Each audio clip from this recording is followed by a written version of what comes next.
Āmeņi, pasties, kas tur nāk? Liekziņa ģimene, man liels prieks par jums. Bio izaicinājums 10 dienas bioloģiski ir galā. Jūs esat lielu darbu padarījuši un lai tas darbs turpinās arī visu turpmākos laiku. Paldies jums liels.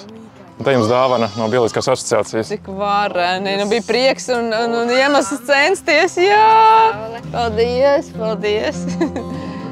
Tiešām bija vērts censties, jā!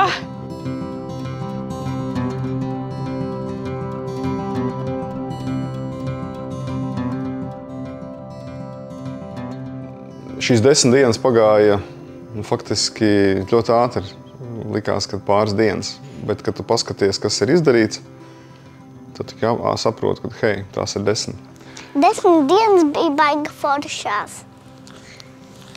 Par šīm 10 dienām es vairāk iedziļinājos jautājumā, kāpēc vispār mēs to darām. Kāpēc tiek audzēti šie bioprodukti, kāpēc mums tie jāpatērē, ko tas mums dod, kādu labumu veselībai. Un es esmu atkal pārliecinājusies par to, ka šie produkti tiešām ir vērtīgāki, redzot arī, kā saimniecībā tie tiek audzēti.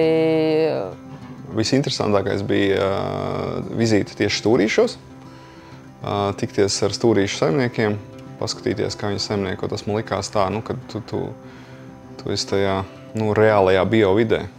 Es gribu iedrošināt to darīt arī pārējos. Jā. Tas nav ne dārgi, ne arī ļoti sarežģīti, īpaši kaut kādas pamatlietas. Un otrs ir iedrošināt ražotājus un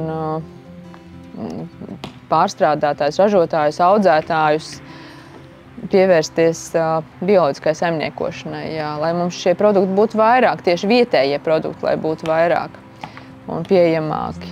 Un vienmēr priekšroka tiek dota Latvijā ražotiem, audzētiem produktiem. Jo man ir tāda sajūta un pārliecība, ka iegādājoties šo konkrēto produktu, es atbalstu šo mazo, vai ne tik mazo, bet šo centīgo, rūpīgo un tik labu darbu darošo ražotāju. Man liekas, mēs visi esam pieraduši pie tiem ekoloģiskiem produktiem un visa. Kā arī tad, kad mēs, piemēram, ar brāli dzīvosim paši atsevišķi, tad, man liekas, mēs arī ēdīsim un pirksim tikai ekoloģiskus produktus, tāpat kā mamma. Man liekas, pirms tam vispār par neko tādu neinteresējas, bet man liekas, tagad viņš šajā 10 dienu izaicinājumā viņš sapratis vairāk par tiem ekoloģiskiem produktiem, jo, pirms tam viņam vispār tas neinteresēja. Man liekas, bija diezgan forši, bija tāda ļoti vērtīga pieredze.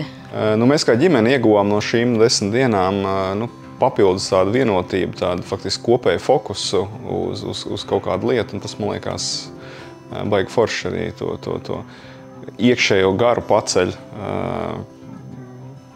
kaut kur augstāk. Un tas ir kolosāli. Mēs noteikti esam guvuši pārliecību par to, ka tas ir jāturpina darīt. Un esam gatavi iesaistīties un palīdzēt, lai to popularizētu, lai arvien vairāk ģimenes iesaistītos un tas kļūtu par viņu standarta dzīvesveidu, par ikdienu.